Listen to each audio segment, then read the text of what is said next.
बिस्मिल्लाहिर्रहमानिर्रहीम। अस्सलाम वालेकुम। Welcome to my kitchen. मैं हूं शेफ हफ्सा और आज मैं आप लोगों के लिए एक बहुत ही डिलिशियस और क्रिस्पी से स्नैक की रेसिपी लेके आई हूं जिसको हम हाई टी में बना सकते हैं। चाय के साथ ये बहुत ही औसम लगेगा। बिस्किटी सा इसका फ्लेवर होता है जबकि एकदम क्रिस्पी सा होता है। तो रेसिपी का कोई भी पार्ट मिस मत कीजिएगा। आइए इसको बनाना स्टार्ट करते हैं।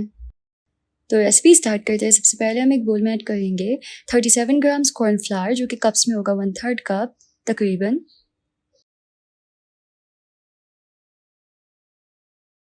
इसमें ऐड करेंगे फ्लावर यानी कि मैदा 75 ग्राम जो कि कप्स में होगा तकरीबन हाफ कप। राइस फ्लावर यानी कि चावल का आटा ऐड करेंगे यहाँ पे 37 ग्राम्स जो कि कप्स में तकरीबन 1/4 कप होगा और इसको अच्छे से छान के बोल में ऐड कर लेंगे। यहाँ पे हमने 3 चीज़ें यूज़ की हैं, मैदा, चावल का आटा और कॉर्नफ्लावर। तो इस सबको अच्छे से छान के बोल में ऐड कर लिया है। अब हम इसको एक दफ़ा मिक्स करेंगे।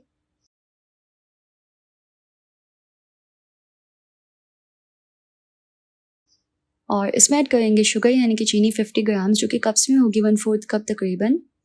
और साथ ही यहाँ पे half tea spoon vanilla powder add कर लेंगे। वनीला पाउडर से इसमें बहुत ही डिलिशियस फ्लेवर आएगा। ये इस तरह की बॉटल में आपको मार्केट से मिल जाएगा। इसकी जगह वनीला एसेंस भी यूज़ कर सकते हैं। साथ ही इसमें 1/4 टीस्पून सॉल्ट ऐड करेंगे और इसको भी एक दफ़ा मिक्स देंगे। अब हम इसमें ऐड करेंगे एक अंडा। साथ ही इसमें ऐड करेंगे 92 ग्राम्स मिल्क जो कि कप्स में होगा तकरीबन हाफ कप। और अब हम इसको बहुत ही अच्छे से एक हैंड विस्क की मदद से मिक्स करना है और इसका एक फ्लोई सा बैटर बना के तैयार करना है।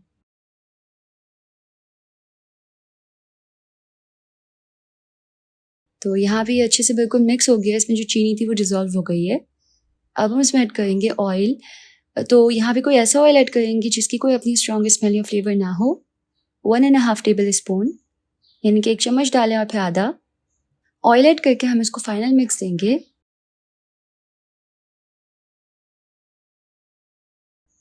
तो ये बहुत ही अच्छे से मिक्स हो गया है। बैटर जो है वो बिल्कुल रेडी है। अब हम इस बैटर को निकालेंगे एक पाइपिंग बैग में। तो उसके लिए हम पाइपिंग बैग को इस तरीके से किसी बर्तन में सेट करके रखेंगे।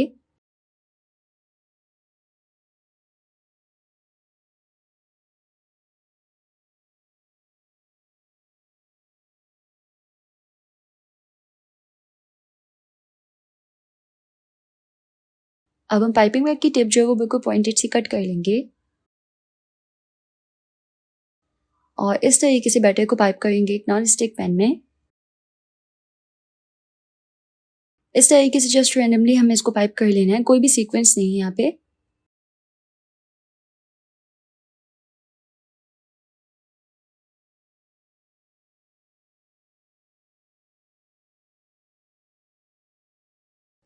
अब हम इसको बिल्कुल लो फ्लेम पे पकने देंगे। जब ये टॉप से इस तरीके से थोड़ा ब्राउन सा दिखेगा तो हम इसको जल्दी से फोल्ड कर लेंगे। ये गर्म होगा तो बहुत एहतियात से हम इसको राउंड फोल्ड करेंगे। बस ट्रिक ये है कि हमें इसको सेट होने से पहले जो है वो राउंड में फोल्ड कर देना है और ये बहुत ही आसानी से हो जाएगा। 1-2 बना लेंगे तो फिर बहुत ही आसानी से बाकी के भी तमाम बन जाएंगे।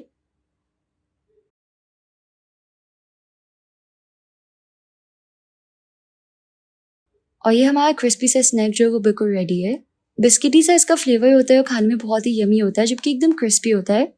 तो जी तैयार है हमारा डिलिशियस सा क्रिस्पी स्नैक। खाने में बहुत ही यमी होता है। अगर आपको इसकी रेसिपी पसंद आई तो इस वीडियो को लाइक कीजिएगा। यूट्यूब चैनल को ज़रूर से सब्सक्राइब कर लीजिएगा। मिलते हैं नेक्स्ट रेसिपी में इंशाल्लाह। अल्लाह हाफिज़।